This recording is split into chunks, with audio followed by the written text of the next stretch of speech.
Hare Krishna, welcome you in the class. तो आज की जो क्लास है उसमें हम शिल प्रपात की स्मॉल बुक ज्ञान की तलवार पढ़ रहे हैं। बुद्धि का सर्वोच्च उपयोग, ये टाइटल है। शुरू करते हैं। ओम ज्ञान तिमिरान्धस्य ज्ञानांजन शलाकया चक्षुरुन्मीलितं येन तस्मै श्री गुरुवे नमः। श्री चैतन्य मनोभीष्टं स्थापितं येन भूतले स्वयं रूपकदा मह्यं ददाति स्वपदान्तिकम्। हरे कृष्णा कृष्ण कृष्ण हरे हरे, हरे राम राम राम। शिल प्रपात की जय। आप सभी गौर भक्तवृंद की जय। निताई गौर प्रेमानंदे, हरि हरि बोल। This is a beautiful book, शिल प्रपात की ज्ञान का तलवार।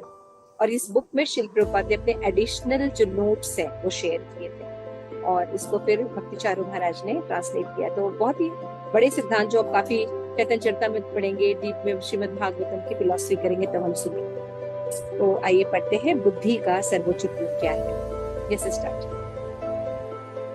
बुद्धि का सर्वोच्च उपयोग श्रीमद् भागवत में 10.2.32 कहा गया है। ये अन्य अरविंदाक्ष विमुक्त मानिनस तव्यसस्त भावाद विशुद्ध बुद्धया आरुह्य कृच्छ्रेण परम पदम तथा पतन्त्य अधो अनादृष्ट युष्म दिग्गृह्य। हे कमल नयन प्रभु, भले ही वे अभक्त जन जो सर्वोच्च पद पाने के लिए कठिन तपस्या करते हैं अपने को मुक्त हुआ समझें, किंतु उनकी बुद्धि अशुद्ध रहती है। वे मनोकल्पित श्रेष्ठ पद से नीचे गिर जाते हैं क्योंकि वे आपके चरण कमलों का आदर नहीं करते।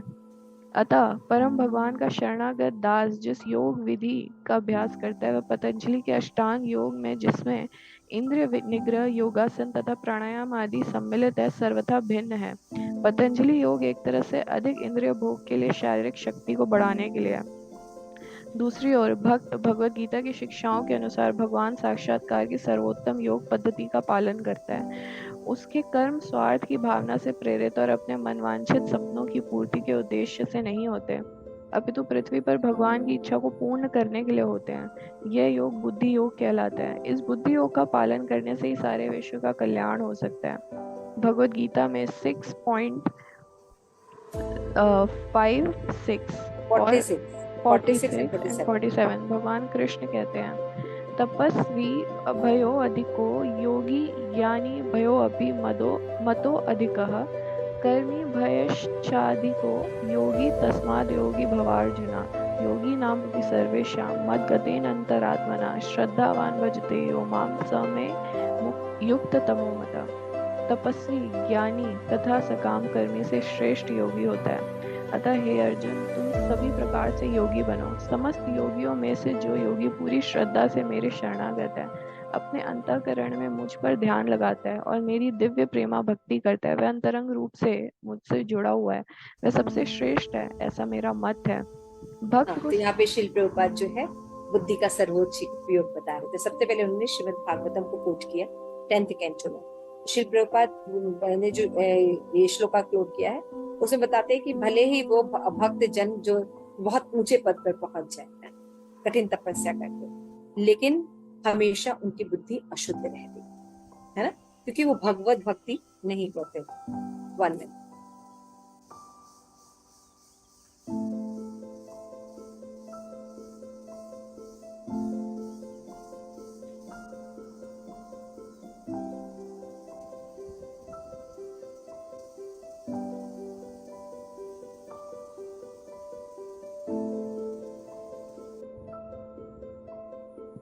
म्यूट पे मत जी।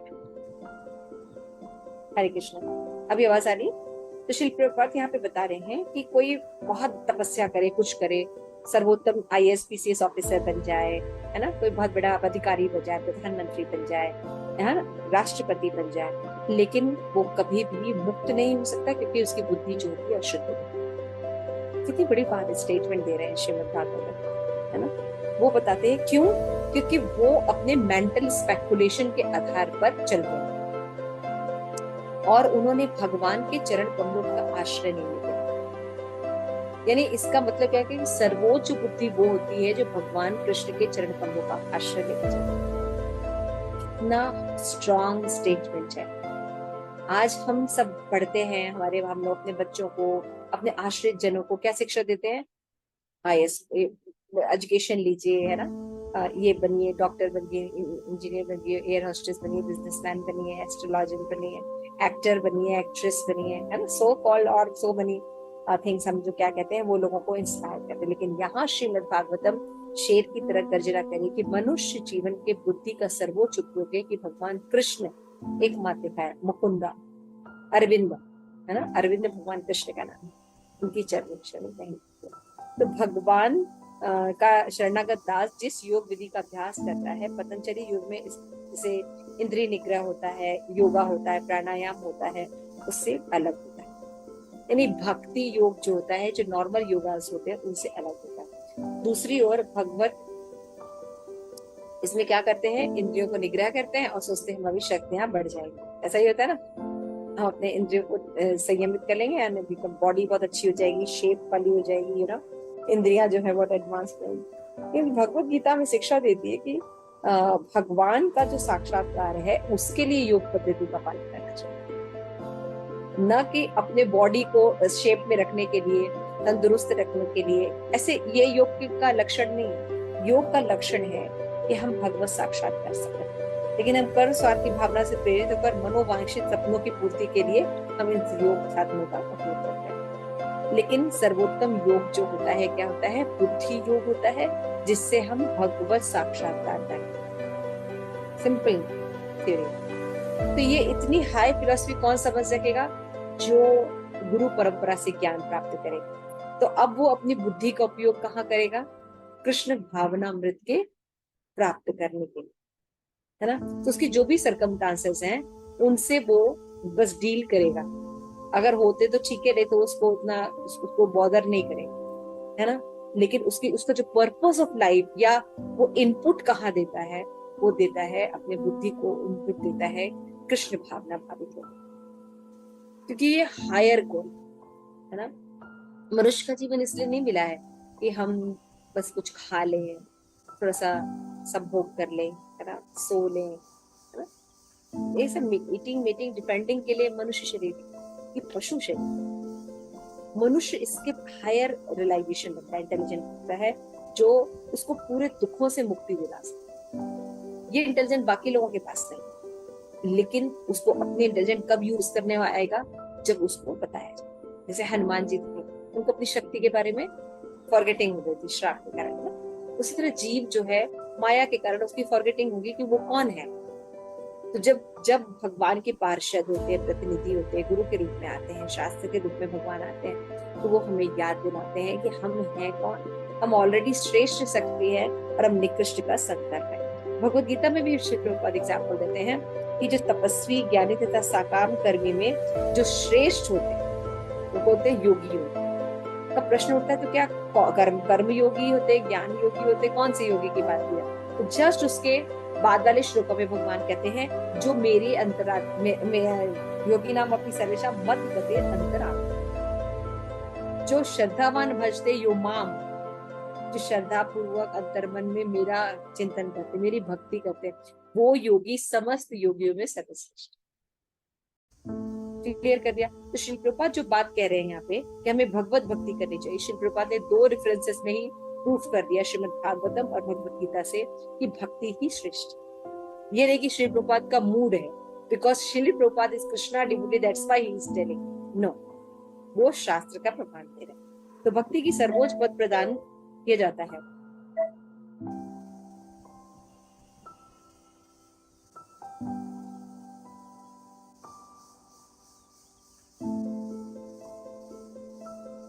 उनका पूरा एकमात्र लक्ष्य, यदि संसार की सारी वस्तु का प्रयोग भगवान की इच्छा के अनुसार किया जाए तो सारे कर्म आध्यात्मिक हो जाएंगे, भगवान की उपस्थिति सर्वस्व अनुभूत की जाने लगेगी। इसलिए भक्त के लिए योग का उद्देश्य मोक्ष, इंद्रिय भोग जैसे तुच्छ वस्तु प्राप्त करना न होकर भगवान के साथ भक्ति के प्रेम में संबंध को पुनः स्थापित करना, इस सत्य को प्रसारित करना। ये जानता है कि ब्रह्म पद तक पहुंचे बिना कोई भी व्यक्ति भगवान की शुद्ध भक्ति नहीं कर सकता।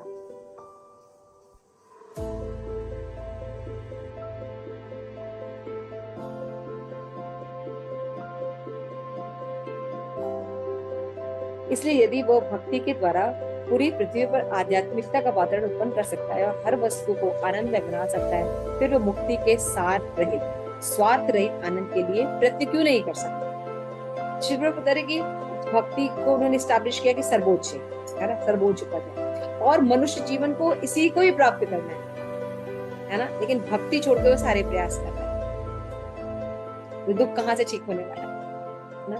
तो लेकिन यहाँ पे शिव प्रभुपाद कह रहे कि भक्ति का मतलब क्या होता है। भक्ति का मतलब होता है कि everything is provided by Krishna, तो everything is used in the Krishna service. कैसे? इन द गाइडेंस ऑफ प्रामाणिक आचार्य। सीधी सी बात है, ये नहीं कि हाँ सब कुछ है तो अपने मन से हम भगवान को यूज कर रहे हैं, मीट मछली भी भगवान को चढ़ा रहे हैं, नहीं, वो एक गाइडेंस में हमें रहकर पता होना चाहिए कि कैसे हर चीज का उपयोग करना है ना। तो इस तरह क्या होगा, जब हम भक्ति करते हैं तो हम जो अभी भगवान को फील नहीं कर पा रहे हैं, हम देखेंगे हम सर्वत्र भगवान को देख सकते। प्रेमांजन छुरित भक्ति विलोचने, है ना, प्रेम का अंजन लगाने से जो हम नहीं देख पा रहे हैं वो भी हम देख पाएंगे, है ना। जैसे बहुत सी चीजें हम नहीं देख पाते, जैसे बुद्धि आप देख नहीं सकते है ना, लेकिन बुद्धि होती है ना। उसी तरह भगवान होते हैं, लेकिन उनको देखने के लिए भक्त की आवश्यकता है। इसलिए यदि वो भक्ति के द्वारा पृथ्वी पर आध्यात्मिक वातावरण अगर उत्पन्न कर लेता है तो आनंदमय स्थिति प्राप्त कर सकता है। तो जैसे वो मटेरियल जगत में अपना सारा निवेश करके आनंदमय स्थिति बना सकता है, तो स्पिरिचुअली वो आनंदमय क्यों नहीं हो सकता, है ना। तो उसके लिए क्या है, एक गाइडेंस की जरूरत है। तो बुद्धि का उपयोग कहाँ करना है, it is very IAS PCS officer या अपने आप को केवल जो टेक्निकली साउंड हो के जो आज हम सोचते हैं कि बुद्धि का सर्वोत्तम उपयोग कर रहे हैं, हमने क्या किया है, अपनी जो पंच तत्व है ही देख लीजिए पूरा पोल्यूटेड कर दिया है। पृथ्वी को भी पोल्यूटेड कर दिया है, अग्नि, जल, वायु, आकाश, ये तो पोल्यूटेड है ही। मन को, है ना, पूरा मन करप्टेड है सबका, इसीलिए भ्रष्टाचार है, ईर्ष्या है, द्वेष है, इससे कितने पोल्यूशन है ना। देखिए आए दिन समाचार मिलते रहते हैं क्या हो रहा है ना। तो ये किस लिए हो रहे हैं, क्योंकि हम अपनी बुद्धि का सही उपयोग नहीं कर रहे। हम चांद पे तो पहुंचने की कोशिश करने में हजारों रुपए, करोड़ों अरबों रुपए खर्च कर दे रहे हैं, लेकिन हृदय को साफ करने का प्रयत्न नहीं कर रहे। अब देखिए पहले जो हमारे आचार्य थे, हमारे लोग थे, वो रामायण भागवतम के अनुसार अपना जीवन जीते थे और सर्वोच्च ज्ञान रखते थे, क्योंकि वो अपने बुद्धि का सही उपयोग कर रहे थे। और क्या था, बुद्धि का सही उपयोग करने के कारण उनकी सारी चीजें भी पॉल्यूटेड नहीं थी, और उनका जो वर्णाश्रम सिस्टम ऐसा था कि वो आराम से सारी चीजों का उपयोग करते थे और अंत में भगवत धाम भी चले जाते, ऐसा उनका डिजाइन है ना। तो चैतन्य महाप्रभु ने भी बताया है कि हमारी स्वाभाविक स्थिति क्या है, कि हम भगवान के अंश हैं, उनके दास हैं। हर व्यक्ति सेवा करना चाहता है, हर व्यक्ति चाहता है मेरे पास कोई एक ऐसा व्यक्ति हो जिसको हम प्रेम करें, है ना। लेकिन उसको ये नहीं पता कि प्रेम का ऑब्जेक्ट कौन है। वो सोचता है वो जिन लोगों को प्रेम करता है इसीलिए उसको दुख की प्राप्ति होती है, क्योंकि वो भी उनकी तरह अंश है ना। जब हम कृष्ण से प्रेम करते हैं किसी प्रामाणिक आचार्य के माध्यम से, तभी हमें मुक्ति मिल सकती है। तो भगवत गीता में भी कृष्ण कहते हैं कि जीव उनका पृथक अंश है।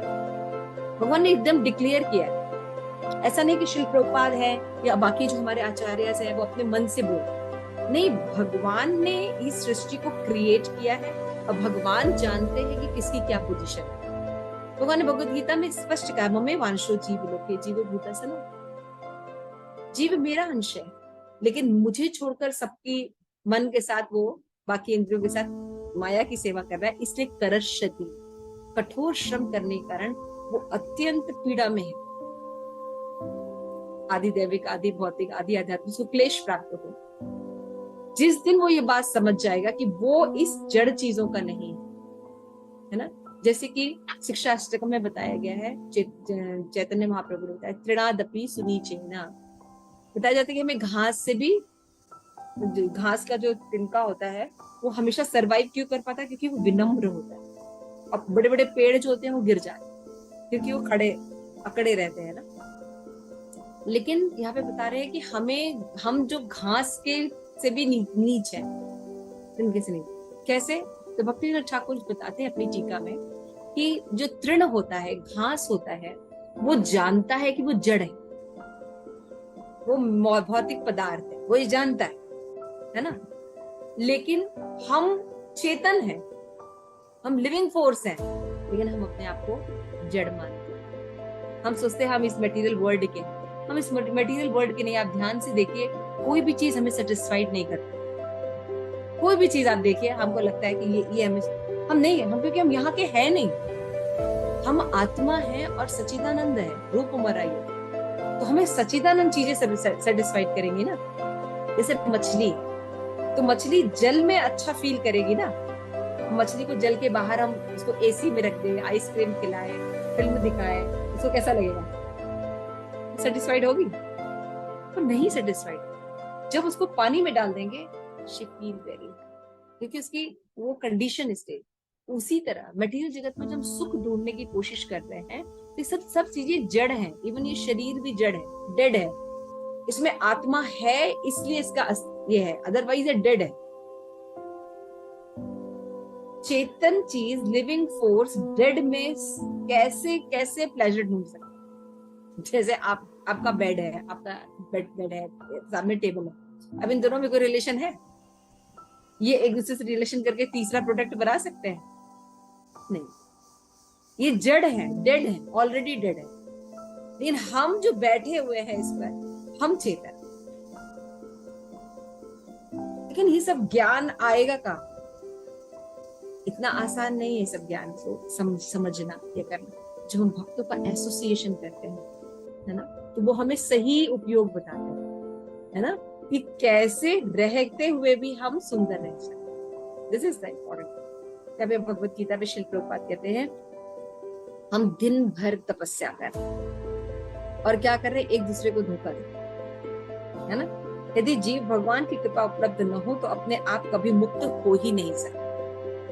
जब हम अपनी पलकें झपकाना कंट्रोल नहीं कर सकते आप। हम कहते हैं ये मेरा शरीर, तो मेरा शरीर है, तो आपका अपने शरीर पर कंट्रोल होना चाहिए, है ना। हमें हमेशा यौवन देखना चाहिए, नव यौवन होना चाहिए, कभी हमको कोई बीमारी नहीं होनी चाहिए। इन किसी चीज पर हमारा बड़ी बड़ी चीजें छोटी है, हम बता रहे हैं पलक झपकना, है ना, सांस लेना, खाना को पचाना हमारे हाथ में है? क्या चीज हमारे हाथ? बूढ़ा होना हम रोक सकते हैं, रोग ना होना रोक सकते हैं। तो मतलब है क्या हम? तो शास्त्र में बताते हैं आप कुछ नहीं कर सकते, एक्चुअल में कंट्रोलर भगवान कर रहे हैं। लेकिन हम अपने इतने ज्यादा माया में हैं कि हमको लगता है कि हम सब चीजें को कंट्रोल कर। तो यहाँ पे बताया गया है,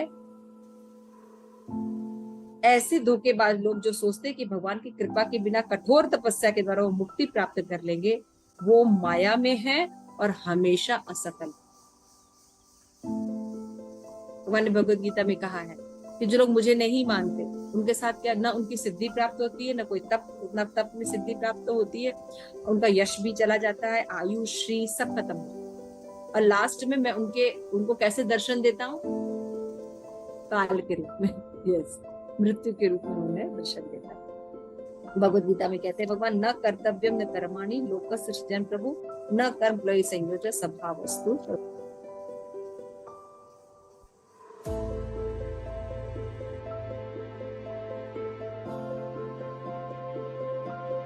this is very important shloka. जब मैंने ये श्लोका पढ़ा था, मैं बिल्कुल हिल गई थी, मुझे समझ में नहीं आ रहा था।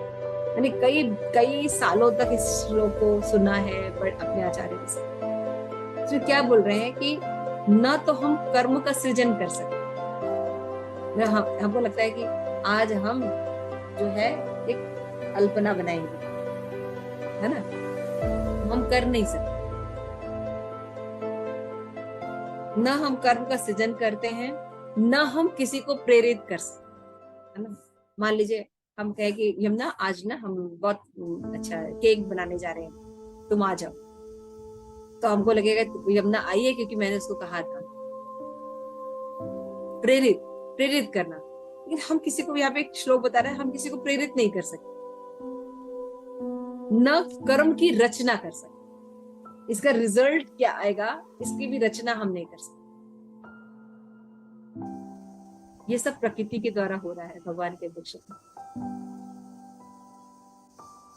लेकिन अहंकार वश जीव सोचता है मैंने ये कर्म किया है, मैंने लोगों को प्रेरित किया है और मैंने कर्म फल की रचना। ये पहले से सब चीजें नियोजित हैं, आप केवल इंस्ट्रूमेंट की तरह यूज हो रहे हैं। आपको केक सीखना ही था, समझ में आ रहा है? ये पहले से नियोजित था। मैंने कहा बस, मैं इंस्ट्रूमेंट बनी। नहीं तो अगर बाय द वे अगर ऐसा नहीं होता तो हम बहुत सी चीजें कहते रहते, सबको सब कुछ मान लेना चाहिए। लेकिन प्रेरित वही चीजें होती है जो कर्म के द्वारा होने वाली है।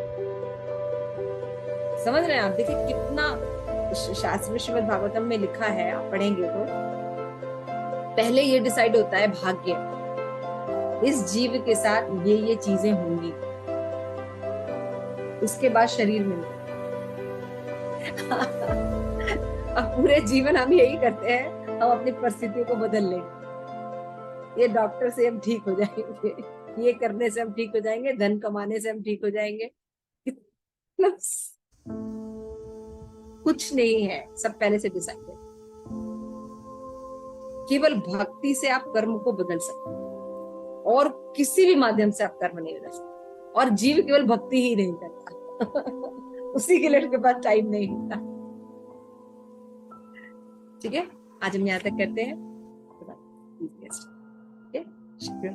ये बहुत मनन का विषय है, जरूर इस पर ट्राई कीजिएगा। मैंने बहुत सोचती, जब मैं ज्यादा ईगो में रहती हूँ, मैं हमेशा ये सोचती हूँ हम कर्म का सृजन नहीं कर सकते, किसी को प्रेरित नहीं कर सकते, ना कर्म के फल को हम सृजन कर सकते। ये ऑलरेडी डिसाइडेड, इससे ज्यादा परेशान नहीं होना चाहिए।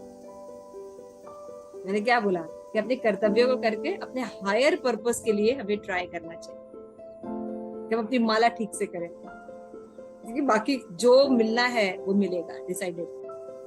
इसमें आप कुछ नहीं कर सकते। आपका जैसे जन्म डिसाइडेड है, वैसे आपके माता पिता डिसाइडेड है, आपका धन डिसाइडेड है। आपको जो जो जैसे से मिलना है वो अपने समय पर प्रकट होता है, अपना प्रयास आप करते हैं।